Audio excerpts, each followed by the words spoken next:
Prayer house మరియు centre సంఘముల తరపున ప్రభువైన యేసుక్రీస్తు శ్రేష్టమైన నామంలో మీ అందరికీ నా వందనములు. ఈరోజు దేవుని వాగ్దానం ఇర్మియా గ్రంథం 3వ అధ్యాయం 10వ వచనం. పై వేషమునకే గాని మీ పూర్ణ హృదయముతో నా యొద్దకు తిరుగుటలేదని యెహోవా సెలవిచ్చుచున్నాడు. ఇశ్రాయేలీయుల యొక్క 2 రాజ్యాల పరిస్థితి ఈ వచనం తెలియజేస్తూ ఉంది.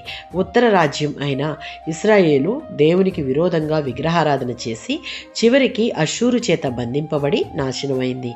దక్షిణ రాజ్యమైన యూదా వీటన్నిటినీ చూసినా పాఠం నేర్చుకోలేదు. యూదా ప్రజలు బయటికి పశ్చాత్తాపం చూపించారు, కానీ అది సత్యమైన మార్పు కాదు. వారు దేవుని వైపు తిరిగినట్లు కనిపించినా వారి హృదయం మాత్రం దేవుని నుండి దూరంగా ఉండింది. దేవుడు యూదాను నిజమైన పరివర్తనకు పిలుపునిస్తూ ఉన్నాడు. అయినప్పటికీ వారు శిక్షను తప్పించుకోవడానికి మాత్రమే పశ్చాత్తాపం పొందినట్లు నటించారు. దేవుడు మన అంతరంగం నిజంగా ఆయన వైపుకు త్రిప్పాలని ఆయన కోరుకుంటూ ఉన్నాడు.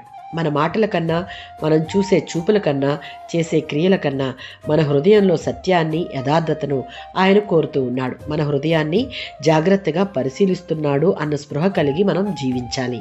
యెషయా గ్రంథం 29వ అధ్యాయం 13వ వచనం. వారు నోటితో నన్ను గౌరవింతురు, కానీ వారి హృదయం నాకు దూరంగా ఉంది.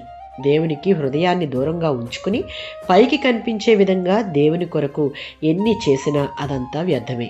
యోవేలు గ్రంథం 2వ అధ్యాయం 12-13 వచనాలలో వస్త్రాలను చించుకొనకుండా యూదావారు ఇశ్రాయేలీయులను పొందినటువంటి శిక్షను చూసి కూడా వారిని వారు మార్చుకోలేదు. దేవుడు కోరుకున్న పశ్చాత్తాపం వారి హృదయంలో రాలేదు. దేవుని సన్నిధిలో నిజమైన పశ్చాత్తాపం కలిగి హృదయాలను చించుకొని ఆయన వైపు తిరిగితే ఆయనకిష్టమైన బిడ్డలంగా మనం ఉండగలుగుతాం. ఆమేన్.